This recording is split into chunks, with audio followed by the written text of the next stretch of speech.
मुद्दा पूरी तरह से बदल चुका है। पुतिन के घर को जिस तरह से यूक्रेनी सेना ने ड्रोन हमलों के झुंड से टारगेट करने की कोशिश की, उसने रूसी सेना को खूनी युद्ध के लिए मजबूर कर दिया। खबर है रूसी सेना ने ज़ेलेंस्की को सीधे टारगेट पर ले लिया है और इधर ट्रंप ने ऐलान कर दिया है कि या तो अब युद्ध विराम होगा या फिर लाखों लोग मारे जाएंगे।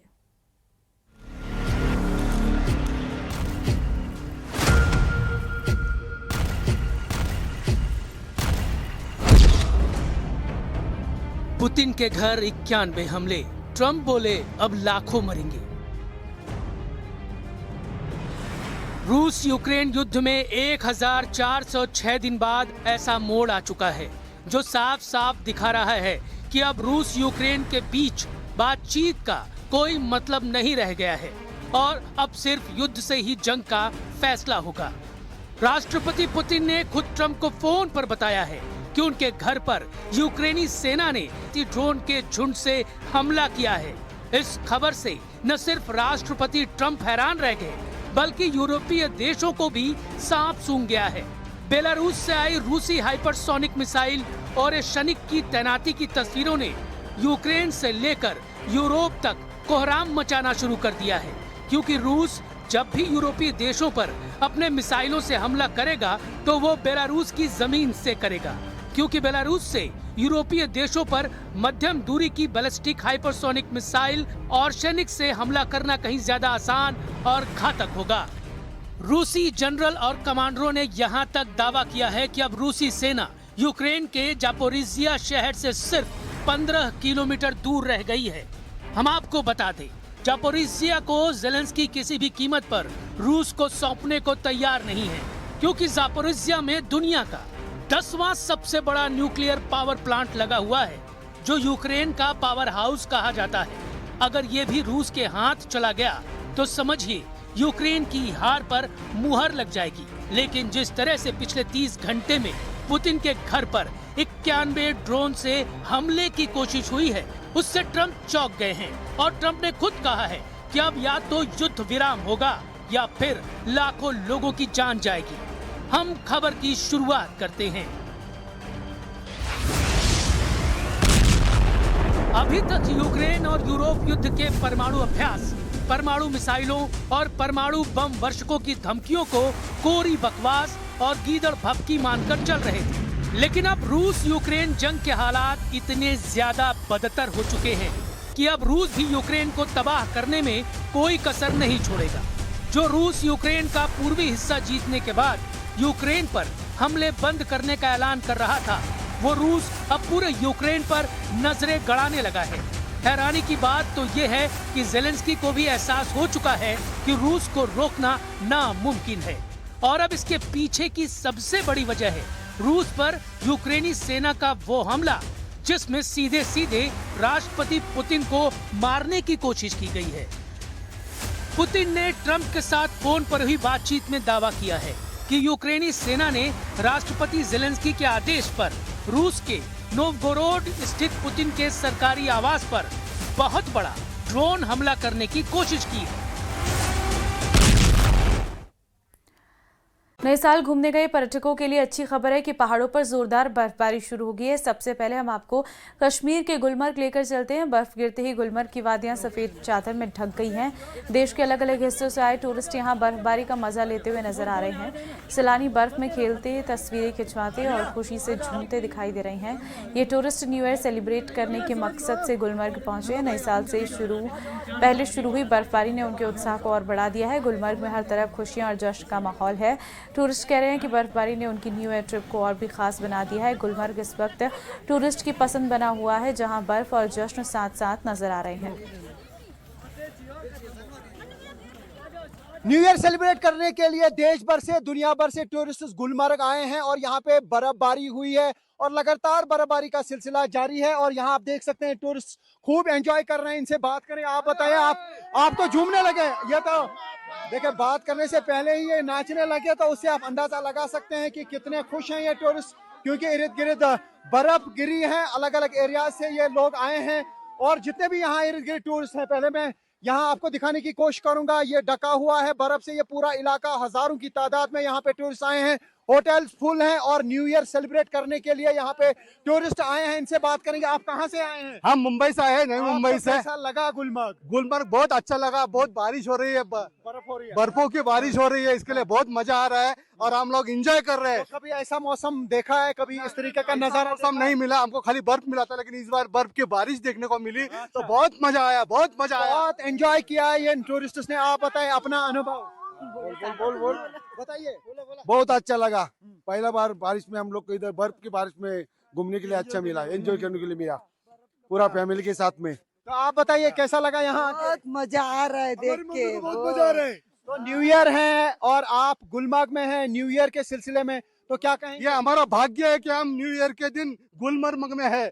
ऐसा जिंदगी में हमारे पहली बार हुआ है, ऐसा हमेशा होते रहे। और ये 31 दिसंबर को ये यहाँ पे आए हैं, तो आप देख सकते हैं कि जो भी यहाँ पे टूरिस्ट हैं वो झूम रहे हैं, एकदम से मस्ती कर रहे हैं। और आप देख सकते हैं किस तरीके से बर्फ के साथ ये खेल रहे हैं और डांस कर रहे हैं। और ये जो लोग यहाँ पे आए हैं ये कह रहे हैं कि ट्रिप का पैसा वसूल हुआ है, क्योंकि इससे बेहतर न्यू ईयर की सेलिब्रेशंस कहीं पे हो नहीं सकती थी। क्योंकि जिस तरीके से यहाँ पे बर्फबारी हुई और वो भी न्यू ईयर से पहले, तो उसकी वजह से ये काफी खुश हैं। यहाँ पे जो टूरिस्ट आ रहे हैं एक दूसरे पे बर्फ फेंक रहे हैं और जिस तरीके से यहाँ इर्द गिर्द हम देख रहे हैं कि बहुत बर्फ अब जमा हुई है। और गुलमर्ग के बाउल पे कुछ लोग स्की कर रहे हैं, कुछ लोग डांस कर रहे हैं, कुछ लोग स्लेज राइड कर रहे हैं। तो ये देख सकते हैं आप कि ये स्लेज राइड होती है। ये हालांकि आज मॉडर्न जमाना है, दुनिया कहाँ से कहाँ पहुंच गई, लेकिन इस स्लेज की अहमियत कम नहीं हुई। आज भी गुलमर्ग में ये स्लेज जो है ये काफी पॉपुलर है, काफी मशहूर है और टूरिस्ट इस स्लेज पे राइड कर रहे हैं। इस स्लेज में नीचे से ब्लेड लगे हुए होते हैं और इस पे फिसलन बहुत ज्यादा होती है। जो ही ये बर्फ पे रखते हैं तो एकदम से ये सवारी निकलती है। तो ये एंजॉय करते हैं लोग इस स्लेज पे। हालांकि यहाँ पे गंडोला भी है, यहाँ पे हेलीकॉप्टर की भी सर्विस होती है, यानी टूरिस्ट हेलीकॉप्टर में भी आते हैं, स्नो स्कीइंग करते हैं, हेली स्कीइंग करते हैं। लेकिन स्लेज की अहमियत यहाँ पे कम नहीं हुई। और इर्द गिर्द जो हम देख पा रहे हैं कि यहाँ पे हर तरफ से टूरिस्ट आए हैं जो खूब एंजॉय कर रहे हैं और बर्फबारी से बिल्कुल लुत्फानंदोज हो रहे हैं। और मैं फिर से दिखाने की कोशिश करूंगा, अपने वीडियो को कहूँ कि इर्द गिर्द दिखाएं। आप देख सकते हैं किस तरीके के नज़ारे गुलमर्ग में हैं और गुलमर्ग की वादी काफ़ी हसीन है। और इस हसीन वादी में देश भर से, दुनिया भर से टूरिस्ट आए हैं जो यहाँ पे इस बर्फबारी का नज़ारा ले रहे हैं। और आप देख सकते हैं कि किस तरीके से लोग यहाँ पे सेल्फी ले रहे हैं, अपने कैमरा में ये लम्हात कैद कर रहे हैं। और ख़ास तौर से जो न्यू ईयर के सिलसिले में ये लोग यहाँ पे आए हैं, इनको लगता है कि ये ट्रिप का पैसा, क्या लगता है ट्रिप का पैसा वसूल हुआ? ट्रिप का पैसा पूरा वसूल हो गया। हम बहुत खुश है, बहुत खुश है, बहुत आनंद आ रहा है। हमारे साथ 40 जन आ रहे हैं, सब बच्चे भी खुश है और घर के सभी लोग खुश है। तो आप न्यू ईयर पे यहाँ पे हैं, 31 दिसंबर है, क्या कहना चाहेंगे? बस यही करना चाहूंगा कि आज जिंदगी का पहला बार ऐसा मिला कि हमको बर्फ की बारिश देखने को मिली। इससे और खुशी क्या हो सकती है। हम स्वर्ग में आए हैं और स्वर्ग में आनंद ले रहे हैं। तो यहाँ ये कह रहे हैं कि स्वर्ग में आए हैं, स्वर्ग का आनंद ले रहे हैं और यहाँ पे लगातार इस तरीके के नज़ारे अब देखने को मिल रहे हैं। Rifat Abdullah, news 18 India, Gulmarg. नए साल पर गिग वर्कर्स ने हड़ताल कर दी है। जोमेटो, स्विगी, ब्लिंकिट जैसी कंपनियों ने आज हड़ताल की है। वेतन समानता और सुरक्षा की मांग को लेकर इन कंपनियों ने हड़ताल कर दी है, जिससे ऑनलाइन डिलीवरी पूरी तरीके से प्रभावित होगी और नए साल के जश्न में खलल पड़ सकती है।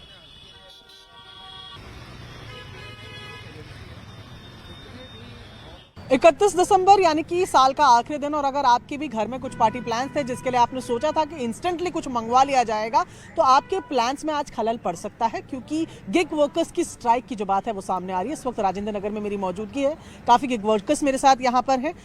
इनसे जानेंगे कि क्या वो कारण है जिसको लेकर बार बार ये स्ट्राइक की बात आ रही है, क्योंकि इससे पहले 25 दिसंबर को भी हमने ये स्ट्राइक का इशू जो था वो सुना था। क्या मुद्दे हैं आप लोगों के जिसको आप एड्रेस करवाना चाहते हैं? मैडम, मुद्दा यही है, बस सिंपल मुद्दा यही है कि भाई क्या नाम है, पैसे हमें ठीक ठाक मिले। सभी राइडरों को, मैं अपने लिए नहीं बोल रहा, सबको हड़ताल करने की नौबत ही ना आए।